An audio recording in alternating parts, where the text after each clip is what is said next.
Level up your success with the ICABA World Network, where accomplished Black professionals and entrepreneurs have created a thriving global ecosystem built from valuable connections and impactful collaborations. Be a part of a trusted network that uplifts, inspires, and enhances your success.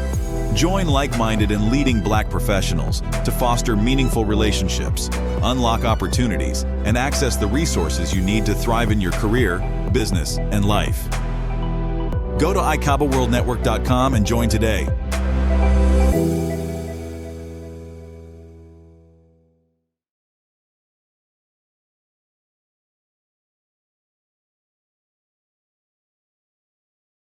So I wanted to talk about the role of spiritual wisdom in conflict resolution. So let me get a show of hands. Anybody here experience any conflict in your life? Okay, all right. On a scale of 1 to 5, and I'm going to ask each one of you to give me a number here. And but on a scale of 1 to 5, what would you say is the importance and the value of conflict resolution in living a fulfilling and peaceful life with others? Okay. So on a scale of 1 to 5, with 1 being the lowest and 5 being the highest, what would you say that conflict resolution represents as a way to living a fulfilling and peaceful life with others? Okay, so 1 being the lowest, 5 being the highest. What do you rate conflict resolution? So Deb put it down as a 5. Sashay, what's your number? Yeah, 5 as well. Depending Okay. how you go about it, but 5 for sure. Okay. Sherry, your number? It's 5, because It's if I 5. can't resolve things, it carries over into the next day, into other things. So it becomes part of your life. Okay. Ricardo? Absolutely 5. Okay. Ignacio? I put a 4 because I think we should accept a little bit of conflict in our life to Wait a minute, wait a minute, back that up a little bit. You said a 4, and I missed after that. Yes, I say a 4 because I think we should accept a little bit of conflict in our life. We should to grow and to see many things in our life. We need to accept a little bit of conflict. It is super important to know how to solve it, but also it's important how to accept it. To accept it in some way. Okay. Okay. All right. Fair enough. Lee? I say 4 because I would probably give a 5 to some form of avoidance. If there's a way that I can live peaceably with you before we get to conflict, I want to try that. Okay. All right. So as I listen to both you and Ignacio, I think what I'm hearing is Ignacio is saying there's a certain amount of conflict that's probably going to be always in our life. So we have to learn to kind of accept that, if you will. And then if I heard you correctly, Lee, you were saying that if we can avoid conflict, then that is also a good thing. Is that fair? Yeah, I think that's fair. Okay. All right. So maybe both of those two things are forms of conflict resolution. Learning to accept the fact that there is going to be conflict in our lives, and sometimes we have to find ways to avoid it. Okay. So as we look at this, I wanted to look at some different things as it relates to conflict, as a dynamic in itself, and how we we run into conflict and so on and so forth. And I conflict is definitely inevitable. Oh, excuse me. Sorry about that. And I would even say that conflict is a necessary process to reach a optimal relationship with someone. Anybody disagree? Mhm. So we all think that conflict in itself is not a bad thing, that it may even be a necessary thing to reach a optimal relationship as it relates to other people. So I don't want to put words in anybody's mouth, so I'm just throwing it out there to see if I am hearing you correctly, because I see there's kind of an agreement that conflict is, if you will, kind of a necessary thing to reach a optimal relationship with other people. Is that fair, people? I'm kind of catching you guys agreeing with that?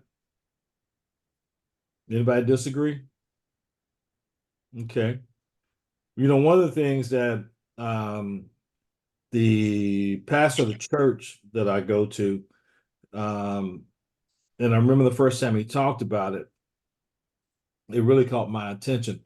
And that is that he said that he sometimes hears from married couples who will say that they've got a great marriage because they hardly ever argue, and they get along and everything is good. And he didn't say it, but he almost was kind of like, no, that ain't right. There's no way that you're going to have a great marriage if you don't have, if you will, some conflict in it from time to time. Because what that suggests is that we are either avoiding, not being true with one another, or anything that is less than optimal in terms of knowing that if you got two different people somewhere along the line, you're going to see things differently and you're going to have a difference of opinion. So it has come to the point for me that I have come to the opinion that one of the most valuable dynamics in a relationship is the ability to resolve conflict, because conflicts are inevitable. But one of the good things about the ability to resolve conflicts is that when you do, it generally strengthens the relationship. Because almost like with anything else, when you're working out, like weight training is a conflict. The body does not naturally put itself under weight and try to push against it. Okay. But that conflict basically tears down the muscle. But because of that process, it recovers and builds up the muscle. And I think conflict amongst people is a similar thing. The conflict causes, if you will, initially tension. It causes, if you will, discomfort. However, if you stick with resolving the conflict, then out of that comes a stronger, better relationship. Because the next time the conflict comes, you have established a muscle memory that we can do this. We can resolve this. Did we do it through honesty? Did we do it through vulnerability? Did we do it through transparency? A lot of different ways that you resolve conflict. And however, all too often, people run from conflict for several reasons.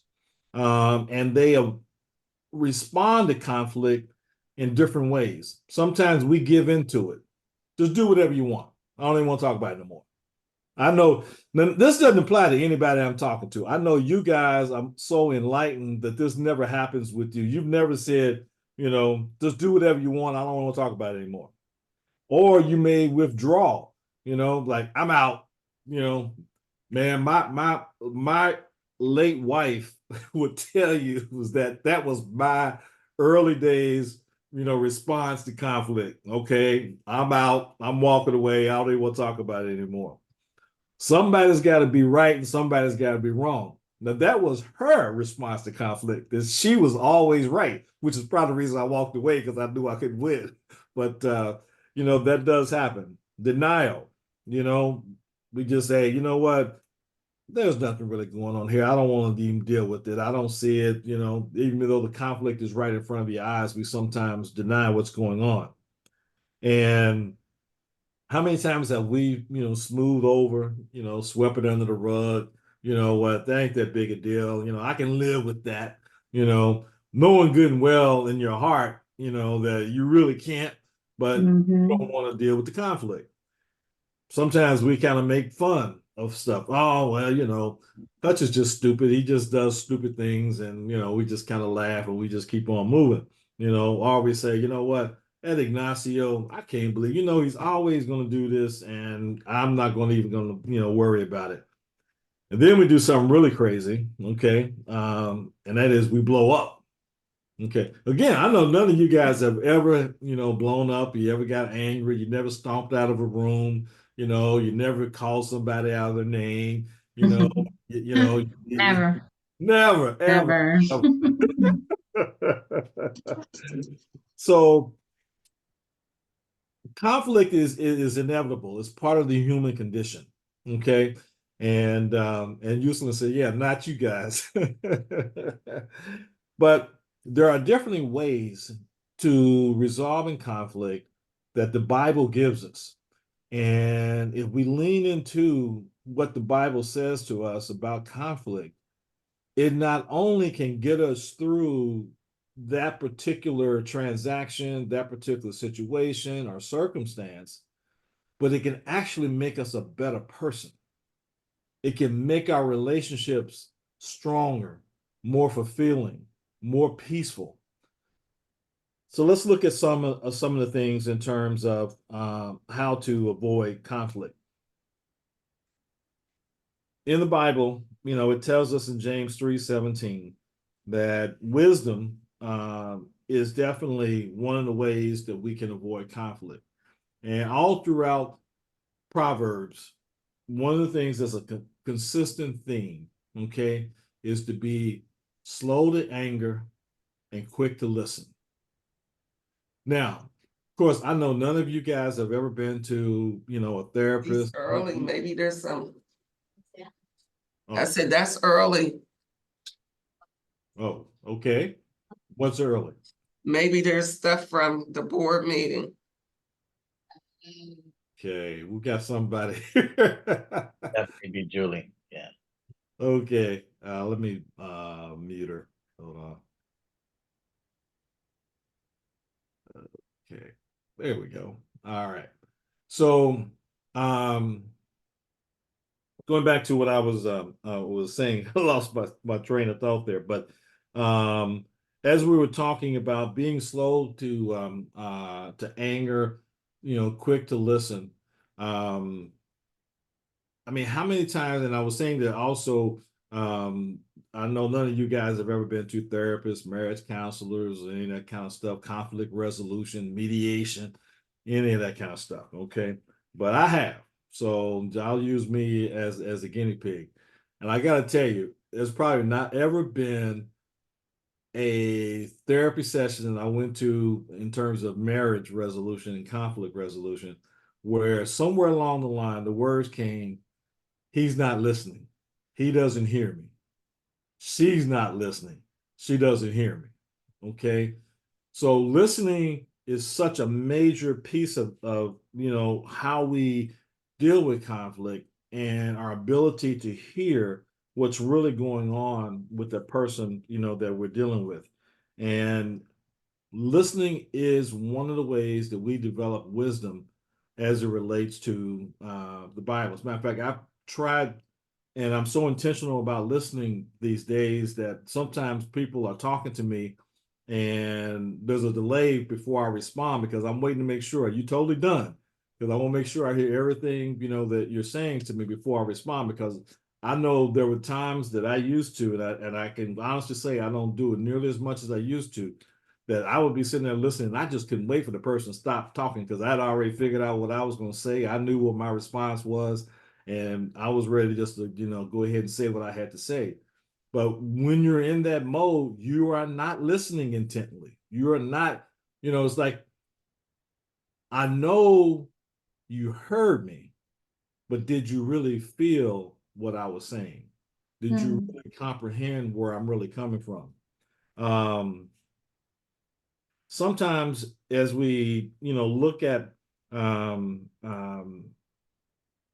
Bible in terms of dealing with peace through conflict resolution, we have to be willing to accept the fact, as we've already said earlier, conflict is a part of life. So we don't have to run from it, okay?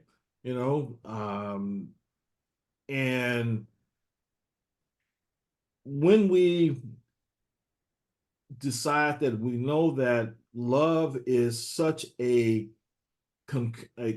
common theme, a recurring theme in the Bible, when we begin to look at each other through the lens of loving one another the way that we want to be loved, it begins to change our outlook. It begins to change our response, because you cannot look at somebody through the lens of the kind of godly love that we want to have and not be able to find probably a way to forgive, understand, reach out, offer, what is the olive branch of peace or whatever that is. Because love does not, we've all seen the poster, love, and I know I'm going to mess this up a little bit, but love does not remember, the pain that you cause each other. Love forgives. Love gets past hurts. Okay. And so one of the things that we want to do is to really put our love to work. And if we start from the position of loving one another, it becomes that much easier. So I'm going to throw that out. And my question to you is that, have you ever tried to love someone when they're not loving you? And how did that work out?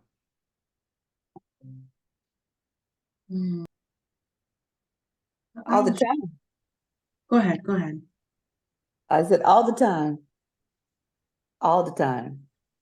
How did it work out? Great. And why would you say that? Because I recognize that they are doing the best they can do. And so I'm not invested in them doing anything different. And I'm totally invested in me adjusting myself to where they are. And that is what I call love. So some people, I'm seeing like this, again, this happens all the time, but I'm trying to think of a recent, my brother, my dad died last year or the year before, 2022. And my youngest brother was invested in living in the house where I am right now. And the other three of us were basically saying, no, we want to keep the house available to everybody. So, as we come in and out and have things we want to do in the city, if you don't live here, this is the place we can all come. And so he's trying to keep it in common, but he really wasn't trying to get it. And we've been going to therapy, all four of us. And their mission, let me see, was that session before last, we had some homework. And while I was doing my homework, because it was basically, how do we see it working out for us with this thing, I finally understood my brother, my youngest one, who wanted the house, because Dad had basically said, he wanted to leave it to him. But of course, that's not in writing. And while we believe him, we still don't agree with it. But okay. I got to a place where I let go of my idea about what we should do with the house. And that freed me up to be available to my brother where he was. And so the conflict was no longer a conflict because I let go. And hear me say this. You said something about people saying, well, forget it. That is not really letting go. That is just moving on, perhaps. There is a way you can do it that you are actually at peace because you have come to the understanding of where the other person is and why you can't do anything about where they are. You can do everything about where you are. You change where you are, you change the dynamics, and that conflict goes away. But too often we don't want to be no punk, we don't want to, give in, we don't want to look vulnerable, we want what we want. And that is many times what keep conflicts going, because somebody cannot relinquish their need to have what they want in I guess in favor of the relationship. And there's Gotcha. more to be said about that, but that's why I answered the way I did. Yeah, well, I mean, I really appreciate that, and I think that you heard your brother in the midst of what I, heard you with your, your narrative there, and then you also try to look at it from his perspective, so you kind of stepped out of your own self and said, where is he coming from? That kind of really goes back, to the, we were talking about listening skills and also empathy. Without empathy, it's going to be really hard trying to resolve conflict, because that means you only have real concern for your position, not the position of the other person. And again, that's where love comes back into play, that godly love that we're all called to have. And, even in Proverbs 18:13, it says to answer before listening is folly and shame, which is part of what, that I was talking about. And, there's also a couple of other things that come into this whole conflict resolution thing. But one of the things I wanted to throw out as I, before I transition into some of these resolution techniques, tactics, principles, if you will, is why do we sometimes hesitate as it relates to trying to resolve a conflict? And, there's a sense sometimes that it can take too much time. I ain't got time to deal with you right now. I got things to do. Whatever you're thinking, whatever you're saying doesn't make any sense to me. I don't agree with it, but I ain't got time to deal with you. I'm out. Okay. Again, I know that's nobody here, but that's something survey says. Or, have you ever had a situation? And keep in mind, guys, as we talk about things in FaithWorks Friday, they apply to a career, business, and life. And so it doesn't always happen in the personal, doesn't always happen in the professional. It's a combination of all of that. Sometimes we don't respond to conflict. I try to resolve conflict because we're afraid of retaliation. Because that person that, you have the conflict with might be your boss.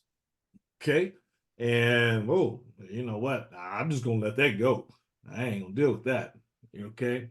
And I'm counseling and coaching right now my oldest daughter who's dealing with conflict resolution or conflict with her new boss. As a matter of fact, they were both on the same level. He got promoted to vice president of the company, and now he's trying to rule by terror and fear. And she was the first person that he's gone after. And so her first reaction was, okay, I'm out. Okay, I'm gonna find me a new job. I'm getting out of here. And I had to really work on her, saying, hey, if you want a new job, that's fine. I don't have a problem with you going looking for a new job, but you can't run from the situation. You got to figure out how to deal with it, because wherever you go, something like it, something similar, may look different person, whatever, you're going to deal with these conflicts. And so you might as well start building that conflict resolution muscle. Sometimes we don't want to hurt the other person's feelings. Okay. That whatever it is that they're doing that's creating a conflict may be something that is just a part of their personality. They're a good person, but man, they just do this one thing that drives you nuts, and it's crazy. However, if you love that person, and when I say love that person, again, coming out of that godly love, if we want to be a value add to the people in our lives, meaning that if I'm your friend, if I'm your colleague, then if I see you're doing something that is destructive or that's going to harm your relationships with others, I somewhat have, if you will, a responsibility to share that with you. And there's ways that you can do that, without, if you will, hurting people's feelings. So the first thing is when you go to somebody with love, when you go to somebody with humility, when you go to somebody with empathy, You know, we feel as humans, no matter what we may say, when we talk to each other, we got that thing that can feel what's in your head and what's in your heart, you know. And when you come with a godly heart, you can have, if you will, tough conversations with people. Yeah. Sometimes we think that we don't have these conversations because I've been upset, you upset me, what you did was wrong. I don't care what you say. Anybody will look at this and say that you're wrong, so therefore I'm justified in feeling how I feel. Okay. You need to get beside, you need to, to get past yourself. Yes, whatever happened may have been wrong, but you know what? I don't know, but I guess that there's a possibility at some point in your life you were wrong. Somebody forgave you. Matter of fact, there was this brother named Jesus who died on the cross and suffered, who had no sins, all for our sins. And what is the one thing he and his father tell us in the book? Forgive as I have forgiven you. So even when we're hurt, even when we're justified, we have to, if you will, realize that we have to resolve that conflict. And just because whatever happened may have been justifiably creating an anger or regret or upset with you, that doesn't mean that you get a pass for not resolving it. So part of that means forgiveness and reconciliation. Colossians 3:13, bear with each other and forgive one another if any of you has a grievance against someone. Forgive as the Lord forgave you. Ephesians 4:31-32 encourages forgiveness as Christ forgave. You know, forgiveness is often, that first step towards reconciliation. And who is forgiveness really for? And that's a question I'm putting. Who does forgiveness really benefit? Who is forgiveness has the most impact on when there is a conflict between two people? Who really needs the forgiveness more than the other? The forgiver. Expand on that a little bit, Lee. Forgiveness is really about resolving the approach, the perspective and attitude that you have toward someone else. And so by forgiving, you are alleviating the things that are going on in your own head and heart. The other person may or may not be impacted by that, but you definitely are, because you're deciding to approach and view them and the situation differently. And I've heard it said that when you fail to forgive, refuse to forgive, it's almost like you're walking around, with a, weight around your neck, and I think we all are probably aware of the importance of forgiveness. However, has there ever been a time, or even in this moment, where there is some unforgiveness in your heart for somebody, for something that happened, something that somebody did? What are the things that kind of get in the way of us forgiving others? Share with me what you think are some of the things that gets in the way of our forgiving others. What stops us from forgiving others? Repeated and consistent offenses. That will definitely do it. You did it again. Okay. You suppress it. You just act like it didn't happen and you think it's over, but it's not over. And you don't know it till something happens to let you know you haven't done the work you needed to do. So I would say suppressing. So when you're doing that, do we treat forgiveness like that? If you forgive somebody, that condones what they did? Do you think that people see forgiveness in that way sometimes? Yes, they do. Because they think somebody needs to pay for what they did. They need to be punished in some kind of way for doing what they did to you. And people don't want to, they want to see people pay when they do wrong. They just, I don't know what that is, but that is it. Yeah, I mean, I think you're right that people sort of feel that justice should accompany forgiveness. And you may not get justice, if you will. And forgiveness, in some ways, is your ability to go on despite not getting justice. And that's really the fallacy. I think that some people, if I'm not going to get justice, I'm not going to forgive you. Right. Yeah. What was the that statement or question you threw out there before that I believe shared? You said something that people usually assume that forgiveness means. Yeah, what is it about forgiveness that if you do this, if you forgive somebody, does that mean that, you're saying that what happened is okay? Does it condone, if you will, what happened? So Lee and Deb, as you guys were saying, about, people who may, they want justice. There's also, I've seen and, read how sometimes people use, that transgression against them and they don't forgive it because it becomes a power, thing for them. As long as I'm holding this over your head, because you did this, and I'm gonna always be able to, play that card. Now, I don't know about you guys, but I love playing spades or bid whist, particularly when I got that big joker. Smack that sucker right there, and just wait for somebody to play the card that I can smack that big joker with. And I Yeah. think that people do that with, transgressions and hurts. They walk around with it and they've got it right there just waiting for somebody to say something. And so particularly that person that hurt them. And when the conflict comes up, instead of dealing with what comes up, they pull out, that historical sin, that historical hurt, and said, no, I'm not going to talk about that because remember when you did such and such, and they think they've got the trump card that is going to always keep them in a power position over that other person. And what you just said, Hutch, right? That when the conflict comes up, they never talk about it, right? So what you said a few minutes ago, that sometimes there's this assumption that when we forgive, that means we're somehow condoning or overlooking what has transpired in the offense, right?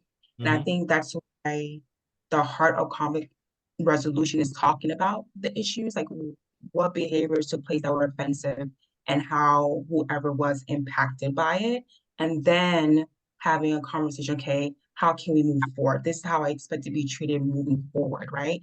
Because we don't have those conversations about the harm and how it impacted us and how we need to maybe renegotiate the relationship. I think sometimes people walk away, think, okay, nothing else was said, so it's okay. But that's a heart of conflict resolution, that there has to be a conversation about the offense itself, right? Something that Lee shared that I, for a very long time, had a very similar mindset, and it's still there, but I think I just added onto it, that forgiveness is mostly for the person who is doing the forgiving. And just a little pushback on that, and using the example of Jesus Christ again. Jesus forgiving our sins did not make Jesus a better person. He was already good. It didn't add, hope I'm saying this right, it didn't add to his well-being, but it did something for the people that were being forgiven. It added to our well-being and it paved way for intimacy with him. So in the beginning, you said something, Hutch, and I wrote it down. It may not have been word for word, but you said something along the lines how conflict resolution through spiritualism, it helps us and our relationships. It shapes us and our relationships in a way that honors the Lord. So when I'm forgiving someone, and me forgiving someone is between me and God and that person, but when I'm forgiving someone before God, that does something from my heart. But when I'm forgiving someone actually before the person who harmed me, hopefully that will do something for them as well. That they will get to see, okay, what does just maybe look or sound like? and them experiencing biblical conflict resolution, biblical forgiveness, how that can do a work for them in their soul, in their intimacy with the Lord. So I do believe forgiveness is a benefit for the person doing the forgiving and for the person who is being forgiven if they are aware of it, which comes through the conversation and conflict resolution, if that makes sense. I know it's a little long-winded, but Yeah. Can I just ask a question about that, just to make sure? I think that certainly, just to make sure I understood what you said. So you're saying how if Jesus forgave us, it didn't add to him, if you will, make him better. I would push back a little on that to say, if the opposite of that is he didn't forgive us, then what would that mean? He'd be different. I think that he valued the relationship, looked forward to it, and didn't want something between us, and chose to forgive, which put him in a different position than if he had not forgiven, which then his justice would have had to just wipe us out. So I'm not saying that it doesn't benefit those who are forgiven. I just think that it also impacts more the person who is forgiving. He sought the relationship and went there with it. I'll add to this because it's hard to. The Bible says that Christ was tempted on every hand but without sin, and so it's hard to use him as an example in this case because he could not do what he did because he was the God man.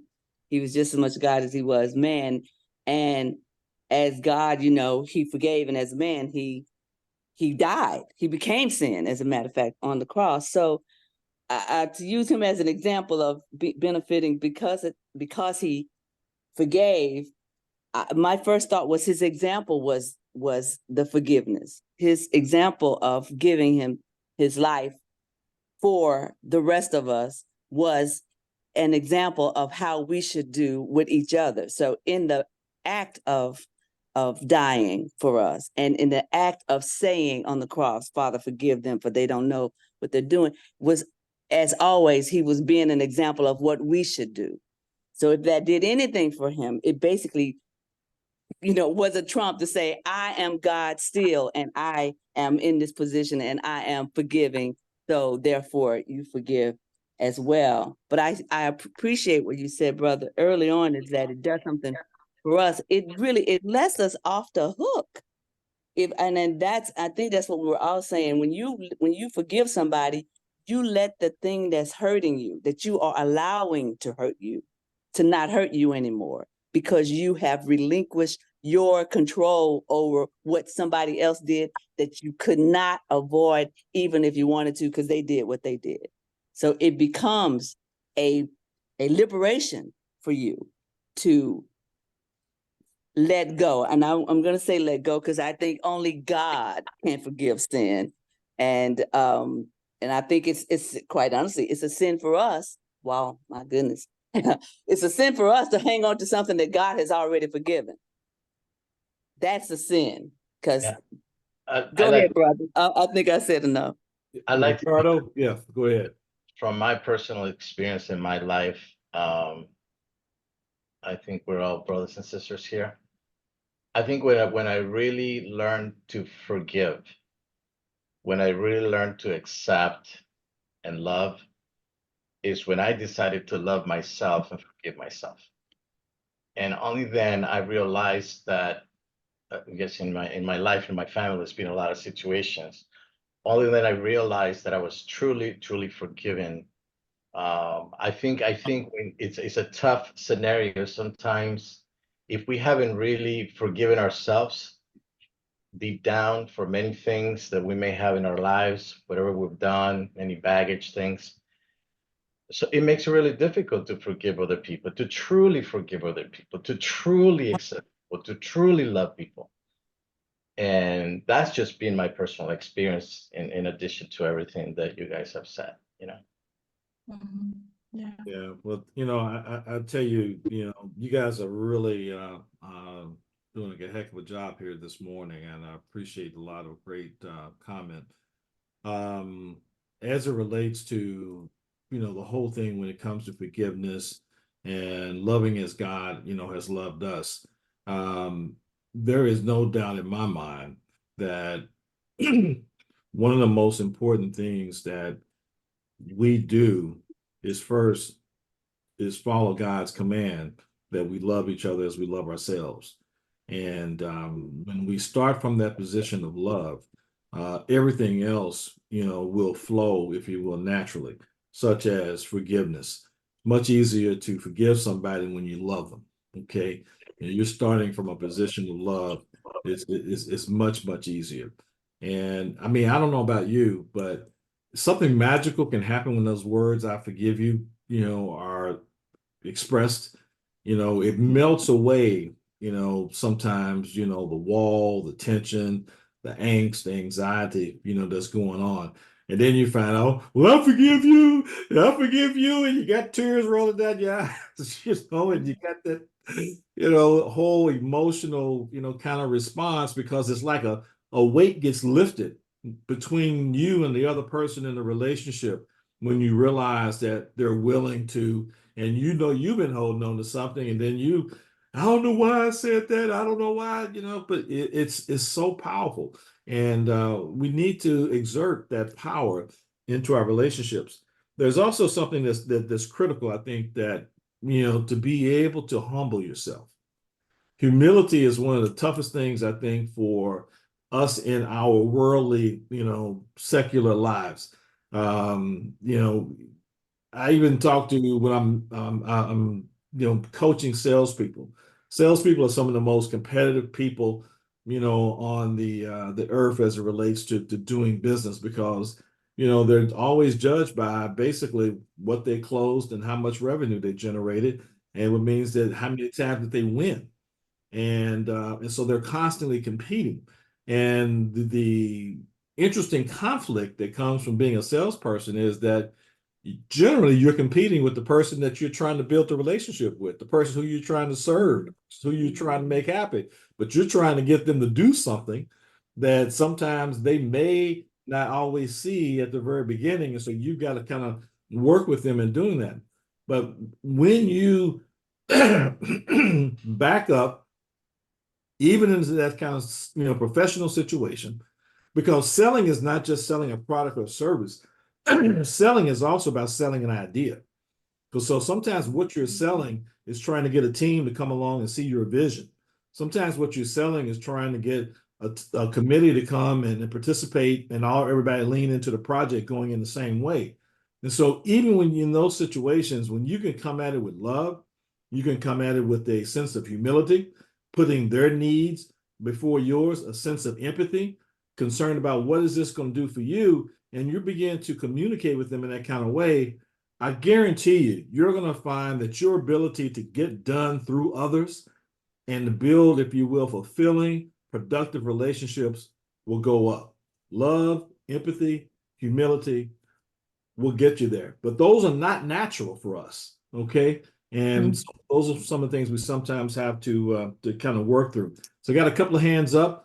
Tamika, I think you went first, and we'll come to Ignacio.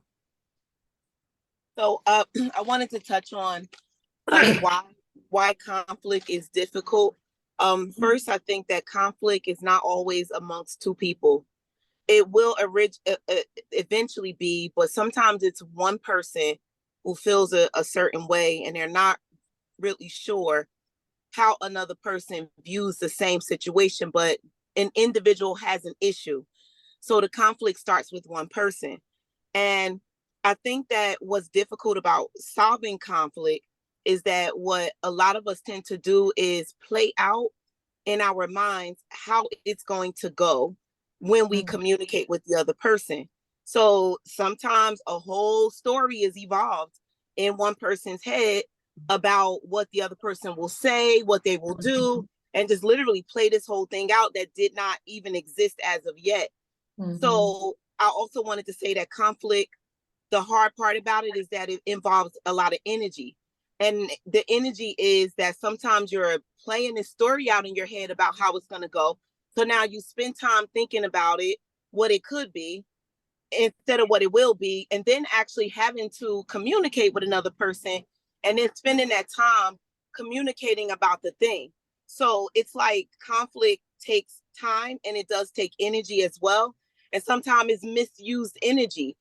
So one thing that I learned in when I was going through divorce counseling was that we have to approach a situation and speak about how we feel as an individual and not literally point the finger at another person, because the conflict arises because the first individual felt some kind of way. And if we don't, as individuals, state our position on a thing and say where we're coming from before just pointing a finger, it can make another person feel like, oh, you're just bashing me. So at the end of conflict, what we really want is a thing that we want. So walking in saying, well, you did this and you did that. At the end of the day, the resolution of the conflict has to do with what you actually want out of the situation. And when we're able to say what that is, no matter what another person did, that is what we actually need to do. State what we actually want. So I think, we just have to walk away, understand we got to state what we want instead of just only pointing, the finger at another person. So I just wanted to share that. Thank you. Ignacio. Happy to be here. Happy to be back. Well, it's thank you for the topic. It's a very profound topic, and I think it is related to leadership and influence and how we can influence others in some way, because what I'm hearing here is that we are solving the conflict in some way, influencing with love, with our approach of peace, hearing, with thinking our words and presenting our words in some way, and sometimes that is perfectly good for people like us, that we are here talking and thinking about the process. My question, and Hutch always say that my questions are thought-provoking. My questions are usually in difficult cases, like I see difficult cases. I have saw difficult cases in other countries that the resources are difficult. There are lack of resources, and it's the conflict is because you need to fight for the resources. You need to fight against a government that is imposing their ways, and sometimes in my practice, I see women that are or were abused by men sexually or physically, and isn't those cases where I need to use my tools to sit down and work on that emotion of hate or vengeance or explain a woman that was abused that the conflict resolution is, well, first seeking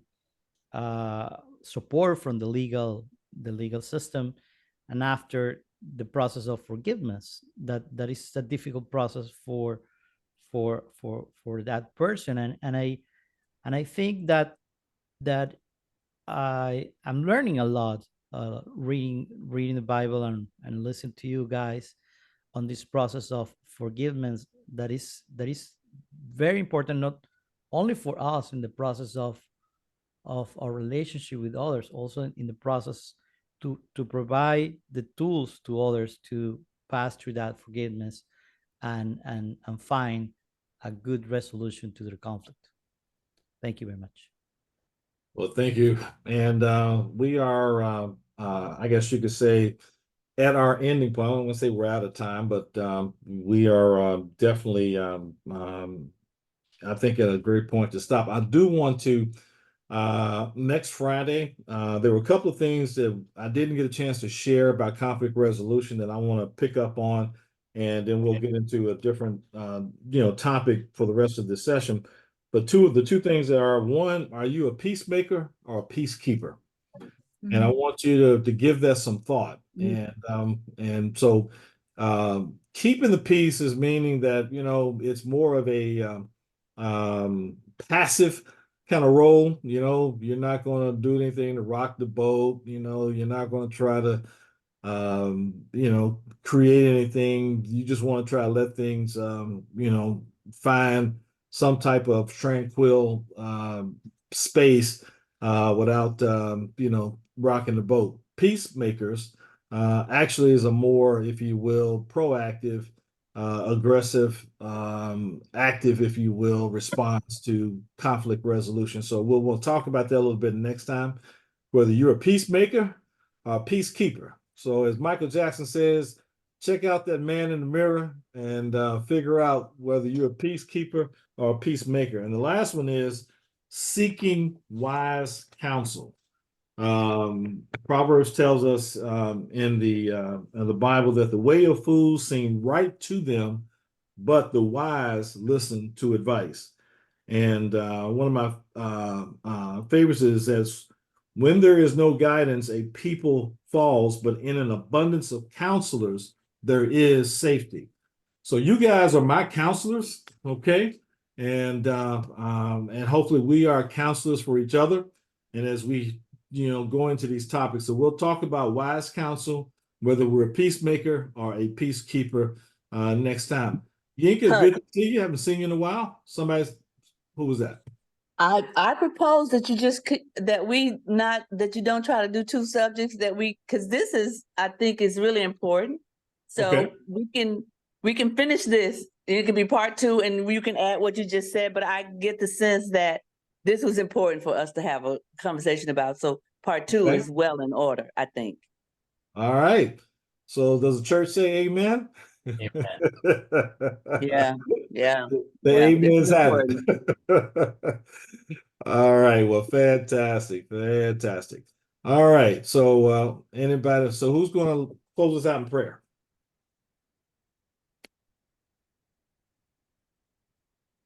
Okay, I'll pray, because I was going to not pray. But God in heaven, it is a blessing that we are here and we can share your word in our hearts and be open to good and sound doctrine about loving and forgiving. We ask you now, Lord, that we have learned what we've learned today, that we use it in our lives. In Christ Jesus, I pray all things. Amen. Amen. Hey, Ricardo and Lee, could you guys stay on for a minute? And thank you, Yuselin. And we'll see you also next week. And Yinka. Take care, everyone. All right. Thank you.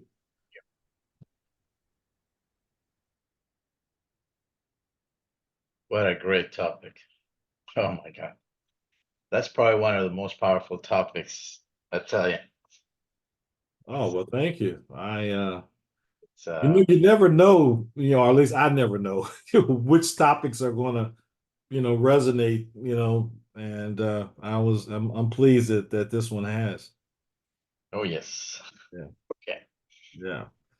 All right. So Lee, Ricardo and I debriefed after our last meeting, and there were several takeaways from it that I have, and I'll let Ricardo add to whatever I might miss. But one of them was that we were very appreciative of the experience and wisdom that you articulated as it related to this whole process of peer-to-peer groups.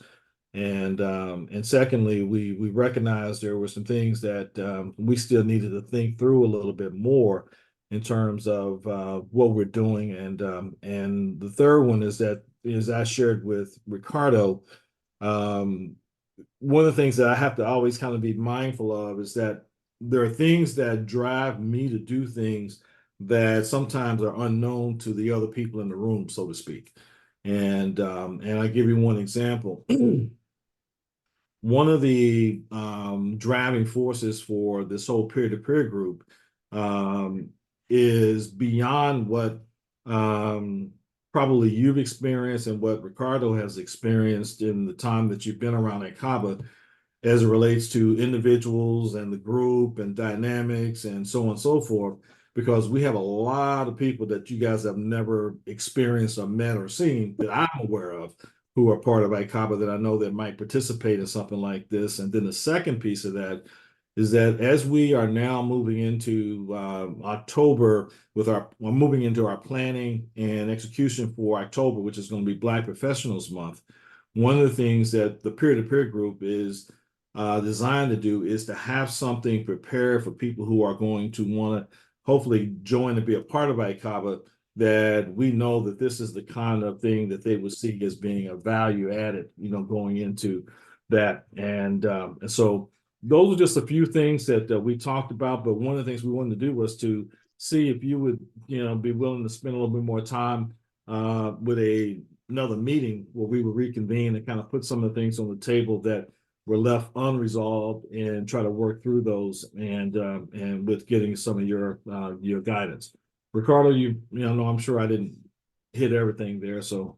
No, I mean, I don't know how much you want me to say, but it's obviously after hearing you speak, Lee, and once again, I echo what he said. I mean, your experience in terms of what you experienced at this stage and so forth, I mean, that is just at another level. And I believe that that's the kind of value proposition that Hutch wants to bring to the group. And you know exactly more than anybody what that means. I mean, being able to combine a value proposition of training programs, coaching, development, advisory, and all that stuff. I mean, that's huge, and it requires quite a bit. So I just suggested to Hutch that we probably needed to talk to you further and sort of see, kind of how can leverage efforts, in that area, because when you kind of know what you're doing, it's always better to plug into people that have done it, right? And to make sure that whatever is done right and to the level that it really needs to be done. So because we're dealing with higher level people. So I don't know what your take is on that, Lee.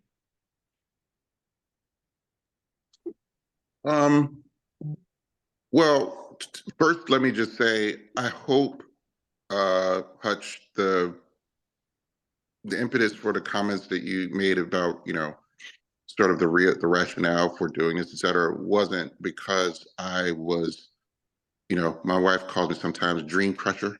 I wasn't trying to be negative or squash the idea or push it down. I was really just trying to be responsive to the things that were asked. So if I appear to be veering it off of where you wanted to go, that wasn't my intention. So I apologize if that was the case. And then secondly, yeah, I'm happy to participate in, whatever you find useful and, bring whatever perspective I can. Yeah. Well, Lee, yeah, I didn't find any dream pressure or felt that you were very. In fact, we learned so much more from you that we will realize, oh my God, we were thinking too small. That's really what it boils down to. Yeah, no. I would say elevation, if anything. Wasn't veering anything off course, man. So, and I also shared with Ricardo, your comment to me the first time I think I talked to you about, joining us for this effort and the discussion, and that was that, you've got your effort that you're engaged in, launching or moving forward with in Philadelphia. And you were saying, hey, and we both kind of ended on the like, hey man, the opportunity is so much bigger than the supply. We're Right. always worrying about whether or not we get in each other's way. And even beyond that, collaborating. I'd like to see, that, because I'd like to see where, we could work together and have these kind of groups all over the world, not just the country, but literally all over the world. Because one thing I know that is that while you deliver some of this virtually, I think the essence of it being a truly trusted environment is really almost dictated by in-person, engagement. And so there's a limit to how much you can do, I think, in terms of executing on this particular model with a virtual only, if you will, engagement. I just think that me, I don't know, you guys may feel differently, but I think that it would be difficult to get the kind of trusted environment if it was done totally virtually. So for me, one of the things that I realized that if we do want this to be something that we can engage in beyond wherever we are physically, that we have to have people in different locales, that are spinning up, organizing, executing, and that we can then bring resources that we have available to us virtually into that scenario that adds enhancement to it. But it has to have, I think, a in-person, if you will, foundation, for it to grow. I don't know if that makes sense to you guys or not. Yeah, I mean, I think that's if we use Visage as one example and others that I'm familiar with, that's a key part. Not only is it, hey, you need to have an in-person component, but it's mandatory that you have in person, and really that's the default. Virtual is more of a adjunct. So Right. So I agree.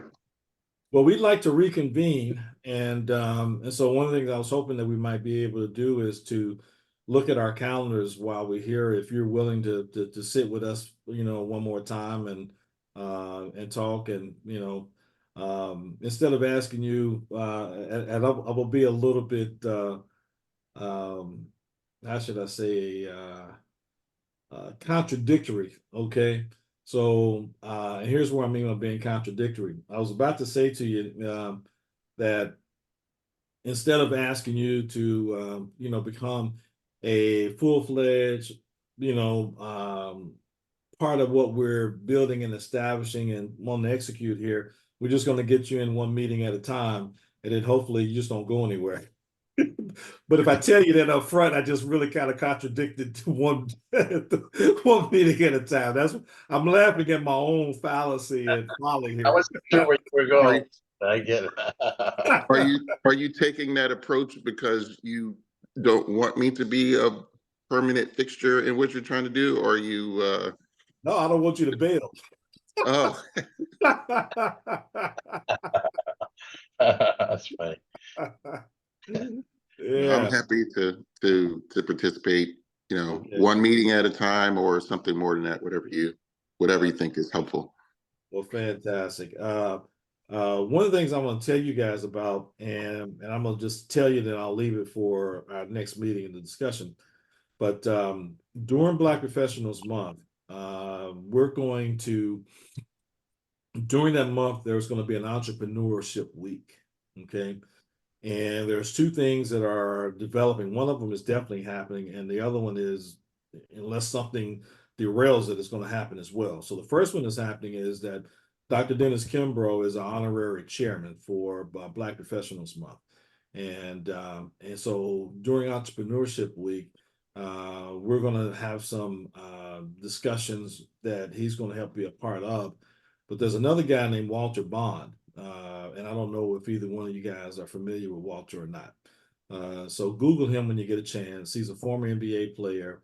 He's now a really well-known in this particularly professional speaking arena as a speaker. He does a lot of corporate conferences and so on and so forth. In fact, one of his books he's got is called Swim. And he is recently gone after, he's been in the B2B market space with his speaking. So, corporate conferences, workshops, cheats, and all that kind of stuff.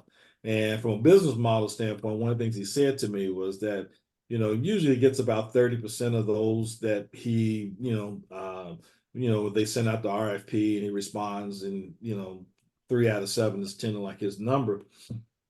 But he wanted to do something more that he could, if you will, control his destiny a little bit better, and that was going after the B2C market. And in doing that, now he is focusing on, doing these conferences for entrepreneurs. And so he saw our Entrepreneur Jumpstart and reached out to me and said, hey, listen, let's see if maybe we can, collaborate in some kind of way. And so he's on the board of Jersey Mike's and several other major corporate entities that he's involved with. And so we are going to incorporate and collaborate, I should say, during Black Professionals Month. And it is beginning to these couple of efforts, whether it's with Dennis, whether it's Walter, other folks like with you, Lee. I know that the ground is very fertile for a lot of different collaborations across the world, okay, to bring people in to be a part of what we're doing. And I'm going to share more about the Black Professionals Development Entrepreneur, because it's, we have something that we did before that we're going to basically reactivate called the Bob 100 Summit. And so I'm saying all that to say that there are some escalating factors involved here that I think will really enhance what we're going to be doing with the peer-to-peer groups and so on and so forth. So I'll pull up my calendar, and if you guys take a look, I don't know if next week or maybe it's the week after that's better. Just let me know, and I know I'll do whatever I can to work around with you guys. What's your schedule like next week, Lee? What are your Well, or the week after? the best day for me, the best 2 days for me next week are Wednesday and Thursday. Friday, I'm traveling. My son's graduating, and we're going to Rhode Island. And Monday, I have something. Congratulations. Thank you. Thank you. That is awesome. Is that not high school, probably college, right? Yeah, he's getting his master's degree from Brown, so he's all done. All right. Congratulations. You must be happy too. Yeah, we're all happy that those big tuition bills are stopping. Now I gotta. I was thinking that there was probably on several levels. Yes, exactly. There was a buddy of mine years ago. This was probably, 25 years ago, when I was at his house and he was talking, and he was mentioning about his daughter was going in to get her MBA, and and he had told me maybe a couple of weeks prior to that he had been out car shopping, and he had his eyes set on this Mercedes, and I asked myself, and so as the conversation went on, I asked him, I said, so hey, which one of those Mercedes did you decide to get? And he said, Warden. Yeah, exactly. Yeah, exactly. Yeah, that's it. That is no lie. That is no lie. That's top of the line right there. Oh, Lord. I like that. Yeah. I'm going to use that. He said, my Mercedes is going to college. All right. So I think. How about for you, the 22nd? That's a Wednesday. Does the morning around 11 work for you guys, or how's it looking for you guys? Or 10? What is this? 11 o'clock. I'm looking at something here. I got a meeting at 11:30. How about a little tight. I don't want to. 10? How about a 10? 10 works good for me. How about you, Lee? The 22nd. Yeah, I can make that work. Okay. All right. Well, I'm pulling it up right now. I'll go ahead and send us out a calendar invite with the Zoom and everything. Okay. All right. Well, appreciate it, guys, and have a great weekend. Thank you. Thank you, guys. Have a blessed week. Have a blessed All week. right. Take care. Take care. Bye-bye.